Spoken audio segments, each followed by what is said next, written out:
एक जगह कथा थी, अब जगह का नाम तो नहीं लूंगा मैं, तो वहां जो यजमान थे, मुख्य यजमान,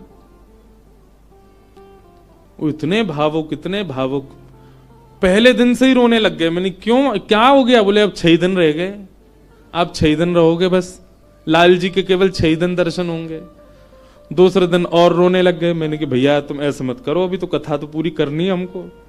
चौथे दिन सब नाच रहे थे, नंद घन आनंद भयो जो, वो कोने में खड़े होकर रो रहे। बोले क्यों, क्या हो गया? 3 ही दिन रह गए अब बस।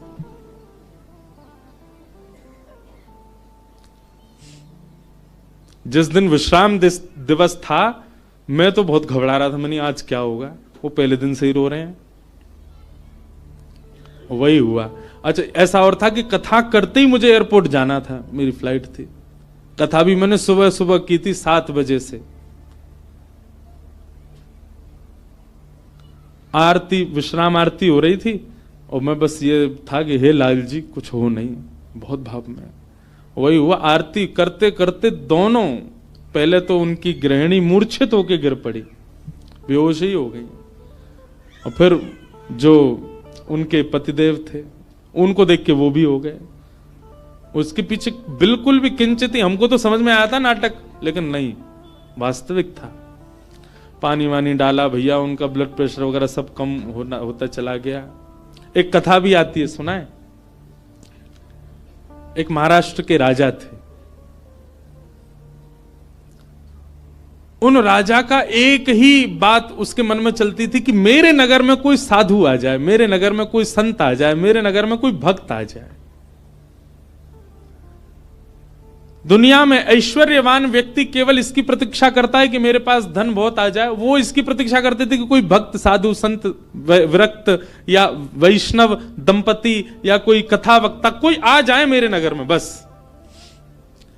ऐसी कृपा हुई। अयोध्या से कुछ लोग पंढरपुर दर्शन करने जा रहे थे और उन महात्मा के, उन राजा के नगर में आ गए। नगर से होके पंढरपुर का रास्ता था, तो पंढरपुर की ओर जा रहे थे। शाम काल का समय हो गया। राजा को पता चली संतों की टोली आ रही है। वो तो ऐसा और था राजा, वो दूर दूर तक उसने अपने सैनिक लगा रखे थे। बोले आसपास के रस्तों से अगर कोई संत निकल के जा रहे हैं, उनसे भी कहो यहां होके जाएं, हमारे नगर में होके जाएं। ऐसी भगवत प्रीति, भक्त प्रीति भी सबके हृदय में नहीं होती।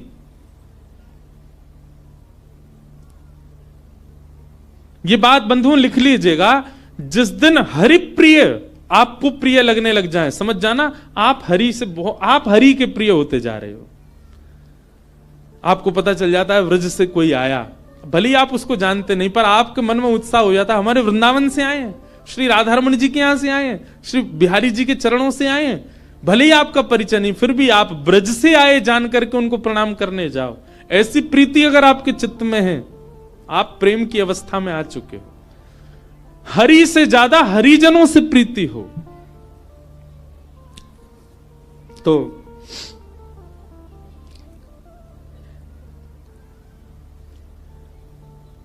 अयोध्या से संतों की टोली आई। रात में राजा ने खूब सुंदर उनका स्वागत किया, सबके लिए बढ़िया शिविर बनवाए, बढ़िया सबके लिए भोजन की व्यवस्था करी। सब साधु महात्मा बड़े प्रसन्न हो गए। बोले वाह भैया राजा, तेने तो हमारो दिल जीत लिया, क्या सुंदर व्यवस्था की, सब संतों के, सबके चरण धोए, सबको माला पहनाई, प्रसाद पवाया, सोने की उत्तम व्यवस्था। और राजा रात में सोने अपने महल में नहीं गया, वहीं बैठा शिविर के बाहर ही पूरे परिवार सहित, कि कोई संत कोई आज्ञा कर दें सेवा के लिए, हम उनकी सेवा करें। संतों ने दूसरे दिन उठ करके राजा से कहा, देखो हम तुम्हारी सेवा से इतने प्रसन्न हैं कि हम सबके मन में आया कि हम कम से कम 5 दिन तो यहां रुकें।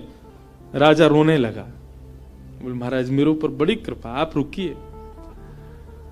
5 दिन पूर्ण हुए। सब संत बोले भैया हमको पंढरपुर जाना है, अब आप हमको आज्ञा दो।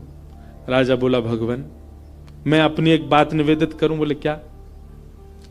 5 दिन बाद रामनवमी है, श्री राम जी का अद्भुत उत्सव है, आप लोग सब यहीं रुक जाएं, 5 दिन और रामनवमी करके चले जाएं। संत बोले भाई क्या बुराई है, इतनी अच्छी व्यवस्था राजा कर ही रहे हैं, वहीं बढ़िया कीर्तन भजन होने दो, सत्संग होने दो। 5 दिन रुक गए, सबने रामनवमी करी, अभिषेक किया राम जी का। रामनवमी पूर्ण करके सब अगले दिन संत महापुरुष बोले अब हमको आज्ञा दो, हम लोग सब चलें पंढरपुर। बोले महाराज नेक और रुक जाओ, हनुमान जयंती और आ रही है, हनुमान जन्मोत्सव, आप सब लोग रुके रहेंगे तो आप सबके सानिध्य में, हमको तो कुछ आता नहीं, हम हनुमान जी का जन्मोत्सव करेंगे। अब वो सेवा इतनी अच्छी कर रखी थी कि कुछ संत तो बेचारे उसके पक्ष में रहते थे, बोले रुक ही जाओ, बढ़िया व्यवस्था तो कर ही रखी है। रुक गए, हनुमान जन्मोत्सव तक सब लोग रुक गए, सब लोगों ने हनुमान जी का जन्मोत्सव मनाया। संत महापुरुष कहने लगे, बोले भैया अब हमको आज्ञा दे दो, अब हम लोग चलें। बोले महाराज उसके बाद में फिर कोई और उत्सव आ रहा था 15 दिन बाद, उसका नाम ले दिया। बोले वो किए बिना तो आप कैसे जाओगे, कहां आपको व्यवस्था ही नहीं मिलेगी, मेरे यहां हो जाएगा। 15 दिन और रुक गए, फिर जाने लग गए। बोले महाराज गंगा दशहरा आने वाला है, आप सब लोग कहां, गंगा जी तो मिलेंगे, मैं गंगा जल मंगवाऊंगा ना अपने सैनिकों को भेज करके, यहीं आप सब लोगों के लिए सूक्ष्म गंगा प्रकट करवा दूंगा। फिर रुक गए, गंगा दशहरा हो गए। सब करते करते करते महाराज जेठ का महीना निकल गया। कब आए थे, रामनवमी पे आए थे, तब से जेठ आ गई। जेठ के बाद अब फिर जन्माष्टमी राधाष्टमी के उत्सव आ गए। वो उत्सवों के बहाने दे दे करके संतों को रोक लें। महाराज अब तो चातुर्मास करना पड़ेगा आपको, चातुर्मास प्रारंभ, कहां जाओगे, यहीं कर लो। चातुर्मास करवा दिया। चातुर्मास के बाद अब कार्तिक का महीना आ गया, कार्तिक में तो मैं जाने नहीं दूंगा आप लोगों को। दिवाली होली ये तो यहीं करनी पड़ेगी, होली आ रही है, होली पे तो सब संग रहेंगे। करते करते फिर से रामनवमी आ गई। संत जनों ने चरण पकड़े, बोले राजन अब तो जान दो हम। संत तो राजा बोले एक काम करो, क्या बाल भोग करके चले जाओ, कुछ नहीं तो सुबह का बाल भोग तो ले लीजिए। बोले ठीक है। अब बाल भोग भाग पा करके तैयार हुए ही थे, बोले बाल भोग पा लिया सब। बोले देखे ना कढ़ाई चढ़ गई है, राजभोग बनना है, राजभोग तो पा जाओ। संत बोले जे नहीं हिलने देगा हमको। बोले देखो ये सब अनादर हो जाएगा, इतनी पूड़ी कचौड़ी सब्जी बन रही है, इनको तो पा जाओ। यहां राजभोग पाने लगे, एक संत ने घूम के देखा तो वहां रात के ब्यारू भोग भी बनने शुरू हो गए थे। बोले ब्यारू करके जाने देगा। अंत तो गत्वा उस राजा की स्थिति ऐसी हो गई, जब संत लोग हट में आ गए कि नहीं हम तो जाएंगे।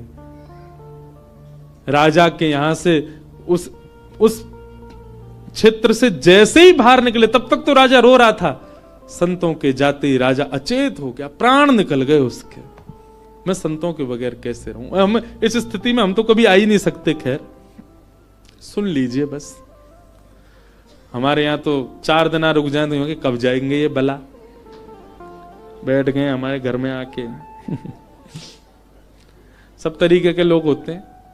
अब तो लोग हमको बहुत प्रेम करने लग गए, जब हमको कोई जानता नहीं था तब हमने भी ऐसे घरों में रुके हैं। राधे राधे।